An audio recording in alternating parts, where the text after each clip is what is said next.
Assalamualaikum dan salam sejahtera. Okey, kami akan menerangkan mengenai tugasan 1, iaitu kehendak-kehendak bomba, ujian dan pentauliahan. Okey, terlebih dahulu saya ingin memperkenalkan ahli kumpulan saya, iaitu Muhammad Najibuddin, Amirul Hafizi, saya sendiri Badul Ma'arif, Muhammad Zafri, Aizat Hamsyari, Nur Syafiq Ashraf, Muhammad Syami Ezri, Muhammad Amri dan Nur Alia Sazwani.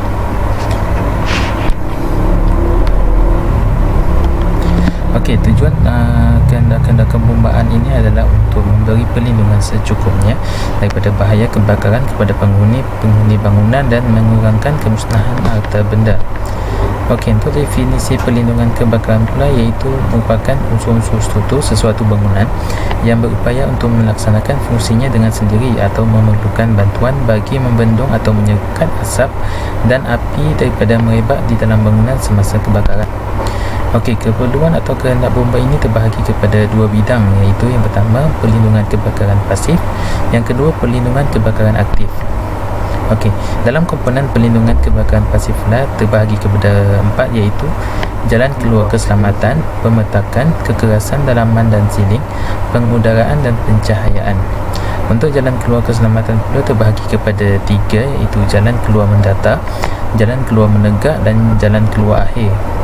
Untuk jalan keluar mendata pula, jalan keluar daripada sesuatu petak bangunan ke petak bangunan bersebelahan pada paras yang sama. Ini adalah contoh untuk jalan keluar mendata. Okey, seterusnya saya serahkan kepada Amirul Hafizi untuk meneruskan pembentangan pada kali ini. Okey, seterusnya adalah jalan keluar menegak. Jalan keluar menegak adalah struktur di dalam bangunan yang digunakan untuk menyelamatkan diri keluar daripada tingkat atas ke tingkat bawah. Okey, ini adalah gambaran jalan keluar menegak. Seterusnya jalan keluar akhir, di mana tempat keluar terus ke jalan, iaitu laluan atau tangga terbuka di mana penghuni dapat menyelamatkan diri daripada kebakaran ataupun asap.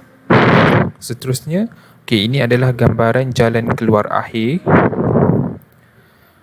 Seterusnya, syarat-syarat jalan keluar. Yang pertama, bebas dari halangan. Yang kedua, pintu rintangan api. Yang ketiga, tanda keluar dan lampu kecemasan. Yang keempat, semua bukaan tidak dibenarkan kecuali bukaan pintu rintangan api. Yang kelima, pengudaraan dan pencahayaan mesti cukup. Dan yang terakhir, kelebaran dan saiz tidak berkurangan sepanjang laluan. Ini gambaran syarat-syarat jalan keluar. Seterusnya, ini pun sama gambaran yang untuk jalan mendata. Yang ni jalan keluar menegak. Dan yang akhir sekali adalah jalan keluar terakhir. Okey, untuk seterusnya saya akan menerangkan berkenaan dengan dimensi tangga.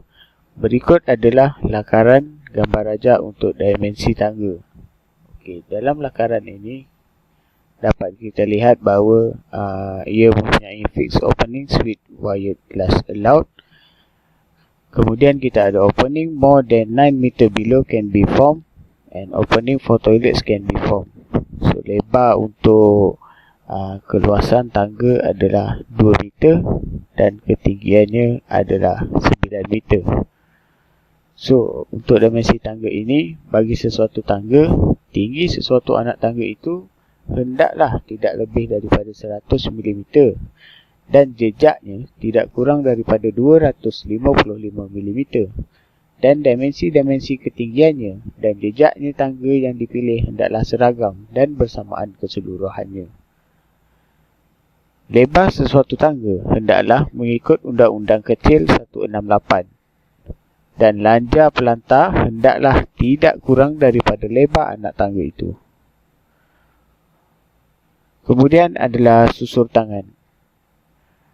Kecuali bagi tangga yang mempunyai daripada 4 tingkat, semua tangga hendaklah disediakan dengan sekurang-kurangnya 1 susur tangga.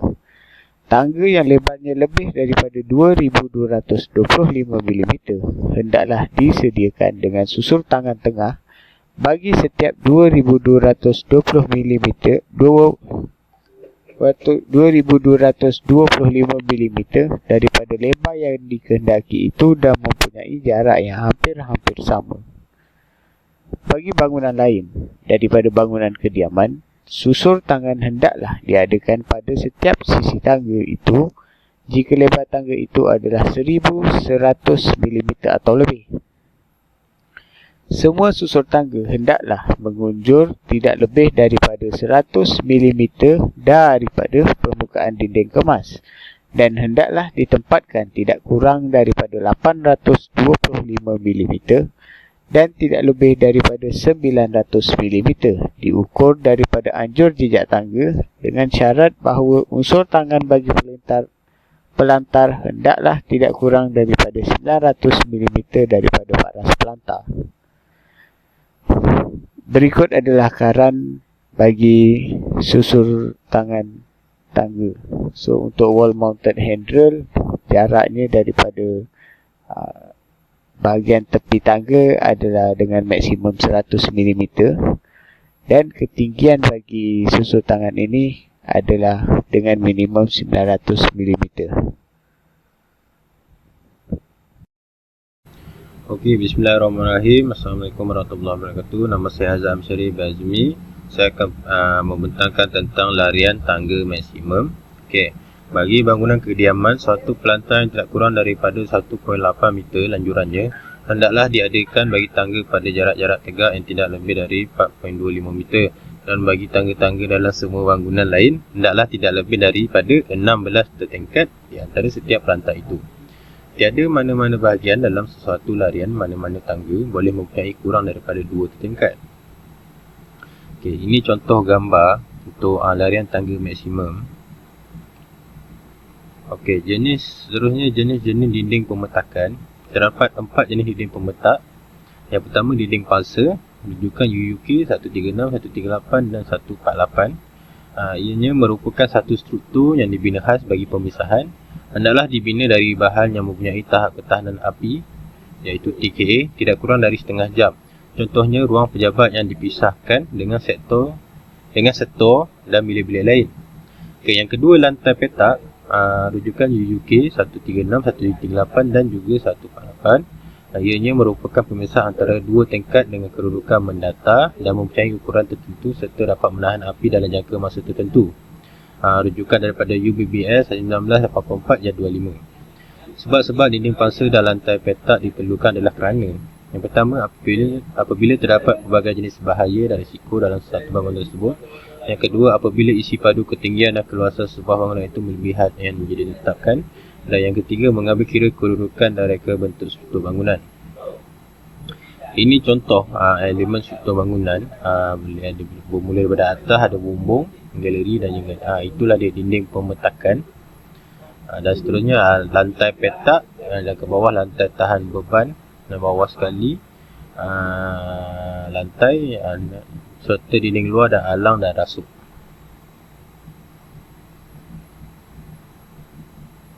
Okey, yang ketiga dinding dua pihak ataupun party wall. Tebalnya adalah 200 mm. Dibuat daripada batu padat atau konkrit dan terbahagi kepada dua lapis perasingan. Setiap satu tidak kurang dari 100 mm tebal jika dibina pada masa-masa berlainan. Dengan syarat rumah pangsa atau teras adalah daripada konkrit tertulang atau bingkai keluli, di mana lantai dan bumbungnya dibina mengikut kehendak undang-undang kecil ini. Ketebalan dinding dua pihak tidak kurang daripada 100 mm. Dinding dua pihak bagi rumah satu tingkat boleh dibina daripada batu padat atau konkrit bawa beban 100 mm tebal dengan syarat kehendak-kehendak bahagian 5, 6 dan 7 undang-undang kecil ini dipatuhi.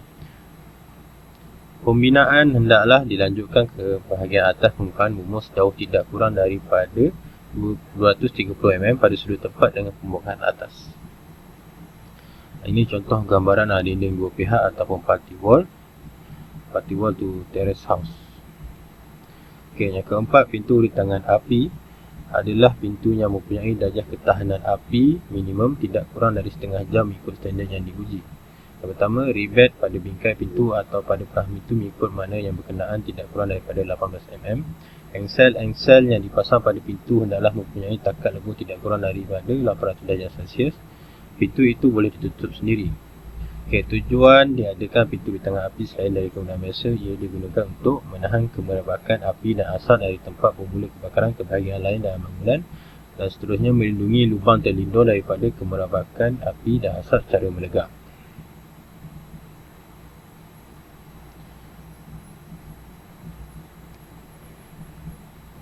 Okey, seterusnya ujian pintu rintangan api. Yang pertama, ujian stability untuk menentukan pintu rintangan api masih kekal berdiri semasa diuji.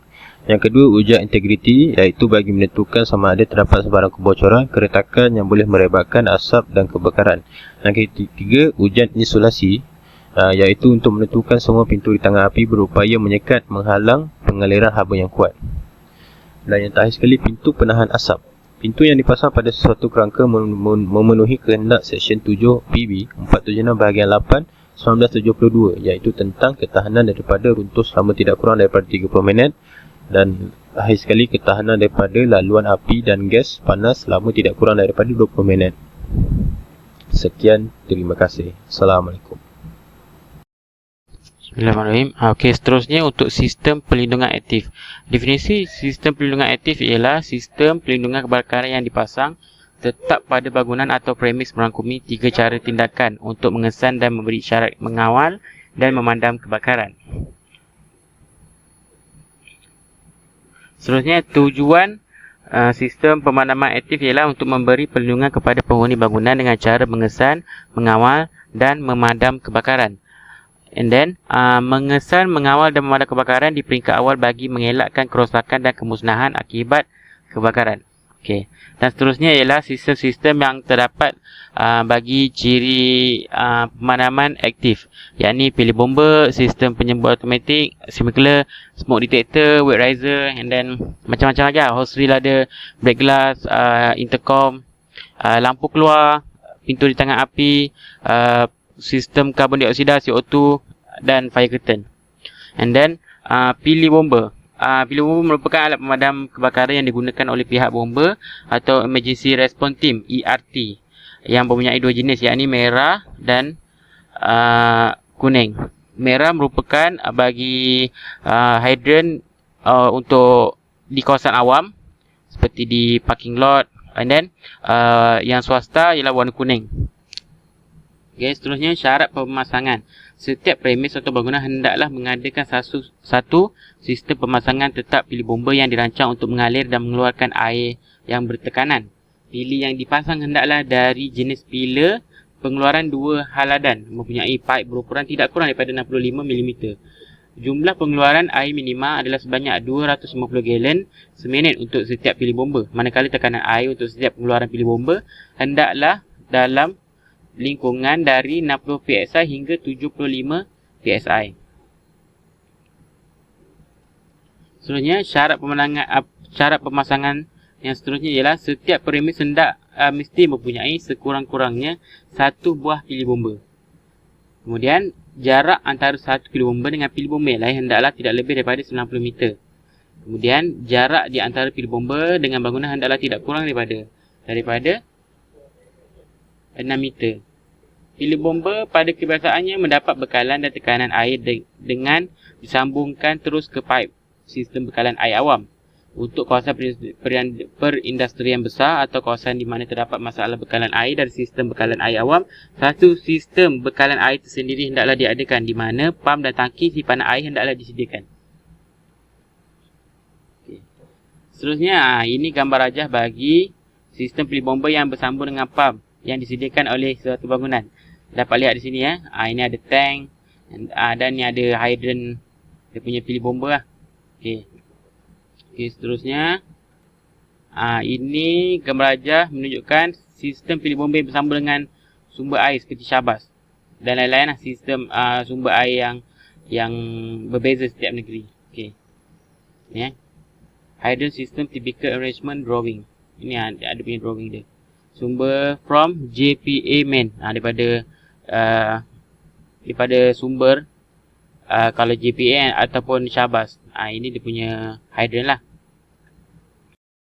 Okey, seterusnya bagi ujian dan senarai semak penggunaan.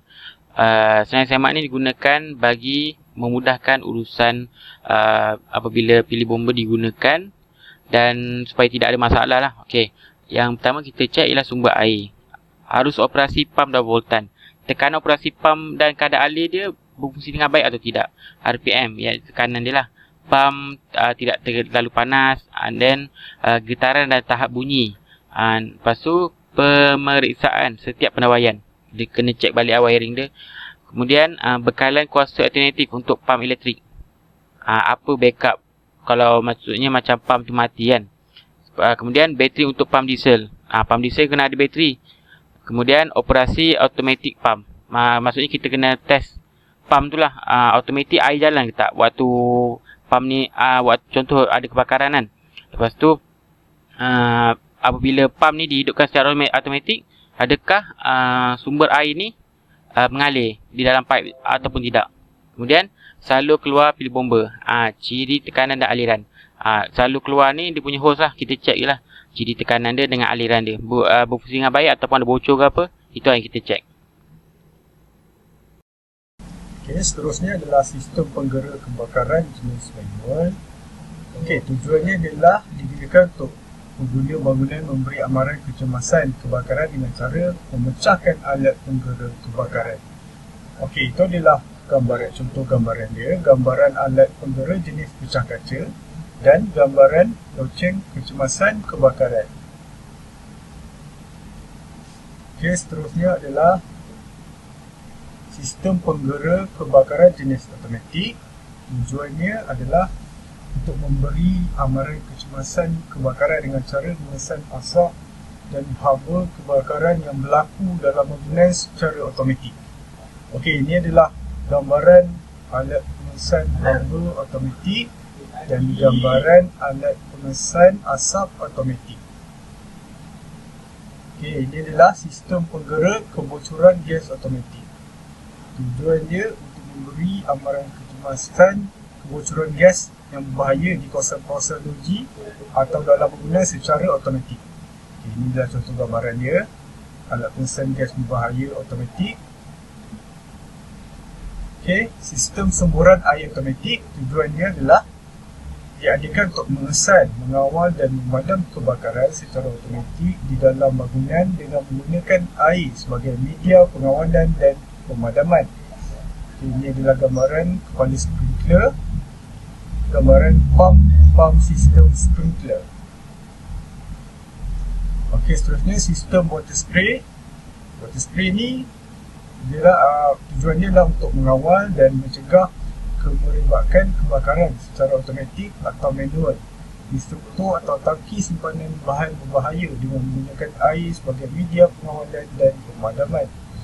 Gambaran untuk pam bahan kimia bahaya dan inilah gambaran untuk tangki simpanan kimia bahaya. Sistem pelindungan buih foam system. Tujuannya adalah untuk mengawal dan memadam kebakaran secara automatik atau manual di struktur atau tangki simpanan bahan berbahaya dengan menggunakan buih sebagai media pengawalan dan pemadaman. Ini adalah gambaran bahagian dalam sistem pelindungan buih pada tangki simpanan bahan berbahaya dan gambaran sistem pelindungan buih pada tangki simpanan bahan berbahaya. Okey, ini adalah sistem pembuangan asap, smoke atau smoke fill dan extractor system. Tujuannya adalah untuk mengawal dan mengeluarkan asap dan gas berbahaya yang wujud hasil daripada proses kebakaran di dalam bangunan secara automatik. Ini contoh gambarannya, kipas sistem pembuangan asap dan gambaran corong untuk sistem pembuangan asap di tingkat basement. Saya Muhammad Zafri bin Muhammad Zizwan. Seterusnya saya akan menerangkan tentang pintu penahan asap. Pintu penahan asap ialah pintu yang dipasang pada sesuatu kerangka memenuhi kehendak Seksyen 7 PB 476 bahagian 8 1972 tentang ketahanan daripada runtuh selama tidak kurang daripada 30 minit dan juga ketahanan daripada laluan api dan gas panas selama tidak kurang daripada 20 minit. Okay. Slide seterusnya adalah menerangkan kriteria pintu rintangan api tunggal dan pintu rintangan api kembar, di mana ada set penutup pintu, set kunci, engsel dan lebar panel pintu. Terusnya, ribet pada pikai pintu atau pada penahan pintu itu mengikut mana yang berkenaan, tidak kurang daripada 18 mm dalamnya, Pintu itu dipasangkan dengan ensel-ensel logam yang mempunyai takat lebur tidak kurang daripada 800 degree Celsius dan juga pintu itu boleh menutup dengan sendiri. Gambar ini menunjukkan kriteria pintu tunggal lintangan api. Tinggi pintu lintangan setinggi 2100 mm, panjangnya 900 mm dan juga ketebalan 6 mm kaca berdawai Georgia. Seterusnya, kekemasan dalaman dan siling adalah permukaan dalam yang terdedah tetapi tidak terhad kepada dinding sekat, tiang dan siling yang tetap atau yang boleh dialihkan. Antara komponen yang dilarang dilapik dengan bahan mudah bakar adalah lobi terkawal, tangga keselamatan, ruang laluan antara lobi dan tangga. Jika keadaan yang sebegini akan menyebabkan kesusahan dan bahaya kepada penghuni dan anggota bomba apabila berlaku kebakaran. Untuk pengudaraan dan pencahayaan, ventilation and brightness adalah satu sistem bagi menjamin keselamatan penghuni keluar daripada bangunan semasa menyelamatkan diri apabila berlaku kebakaran.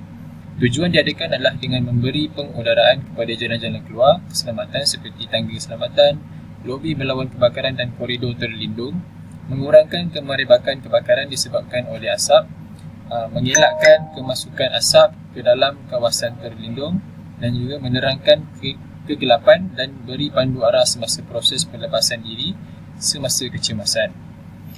Dari jenis pengudaraan biasa seperti tingkap, lubang udara dan struktur bangunan terbuka, dan juga pengudaraan mekanikal seperti exhaust fan, portable smoke extractor dan sistem isi tekan. Untuk pencahayaan merupakan satu unsur sokongan kepada perlindungan pasif di mana ia dapat memberikan cahaya kepada semua laluan keselamatan ke semua arah dan tempat laluan keluar yang ditandakan. Keadaan sebegini akan membantu penghuni dan anggota bomba untuk mencari jalan keluar atau masuk dengan selamat, terutama semasa kebakaran. Dari segi akses menentang kebakaran, satu ruang yang terpisah daripada tingkap yang menggunakannya oleh binaan yang mempunyai tahap ketahanan api sekurang-kurangnya setengah jam dan boleh dilalui terus daripada sesuatu tangga menentang kebakaran dan lift bomba serta mengandungi pancur basah atau kering.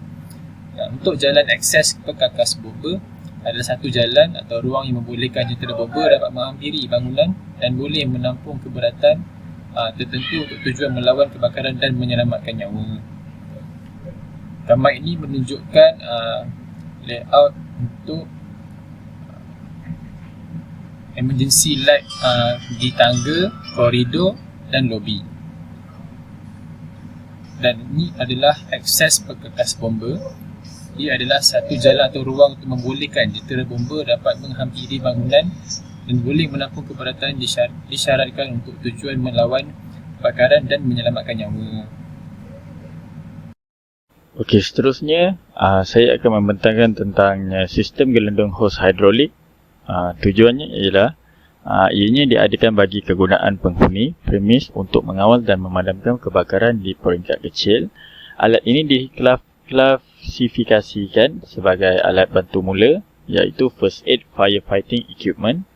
Alat gelendung hos hendaklah ditempatkan di lokasi yang mudah dilihat seperti dalam lobi pelindungan, laluan, kurungan tangga keselamatan dan seumpamanya.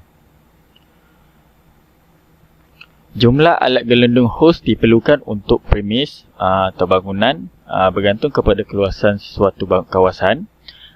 Jarak antara satu alat gelendung hos adalah dalam lingkungan 80 hingga 90 meter dan ianya bergantung kepada reka bentuk dalaman sesuatu bangunan. Jenis hos digunakan hendaklah jenis heavy duty double braided dan ukurannya 1 inci atau 3/4 inci garis lintang bergantung kepada tempat ianya diadakan. Untuk kawasan kilang, hos digunakan 1 inci garis lintang. Untuk jenis-jenis pam, 2 pam iaitu jana kuasa elektrik dan genset. 1 duty pam A berfungsi untuk memberikan tekanan dan pengeluaran air semasa melawan kebakaran. B berfungsi secara automatik dan manual. C, kuasa pam bergantung kepada pengeluaran dan ketinggian bangunan. Dan yang kedua adalah standard pump. A berfungsi sama ada seperti duty pump, tetapi hanya akan bergerak apabila duty pump rosak atau bekalan terputus. Okey, untuk sistem pancu kering dry riser system, tujuannya ialah sistem pancu kering diadakan untuk kegunaan pasukan pemadaman kebakaran sama ada dari Jabatan Bomba dan Penyelamat atau skuad pemadaman bangunan atau premis untuk mengawal dan memadam kebakaran di bangunan tinggi yang lebih daripada 18.3 meter dan tidak melebihi 30.5 meter tinggi. Untuk sistem pancu basah wet riser system, tujuannya sistem pancu kering diadakan untuk kegunaan pasukan pemadaman kebakaran sama ada dari Jabatan Bomba dan Penyelamat atau skuad pemadaman bangunan atau premis untuk mengawal dan memadam kebakaran di bangunan tinggi yang lebih daripada 30.5 meter tinggi. Okey, ini adalah gambaran untuk gambaran injap pelantar, gambaran injap masuk, dan ini adalah lokasi yang ditempatkan.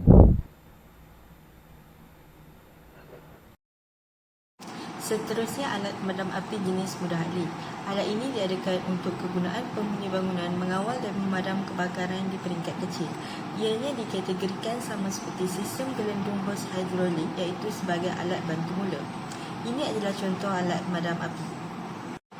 Cara penggunaannya, kita gunakan teknik PASS. P merujuk pada pull, iaitu tanggalkan alat keselamatan daripada pemadam api. A merujuk kepada aim, iaitu acukan muncung alat ke pangkat api. Kemudian S merujuk pada squeeze, iaitu tekan tukil atas alat pemadam. Akhir sekali S merujuk pada sweep, semburkan ke arah api dengan cara menyapu. Jenis-jenis pemadam api terdiri daripada 4 jenis, iaitu pemadam api kelas A air, pemadam api kelas B buih, pemadam api kelas C karbon dioksida, pemadam api kelas D serbuk kering. Untuk pemadam api kelas A biasanya untuk memadam kebakaran jenis pepejal, contohnya kayu, kain dan kertas. Untuk pemadam api kelas B biasanya untuk memadam kebakaran jenis cecair, contohnya minyak, varnish dan cat. Untuk pemadam api kelas C pula biasanya untuk memadam kebakaran jenis elektrik, gas dan wap, contohnya semua jenis elektrik, butana dan propan.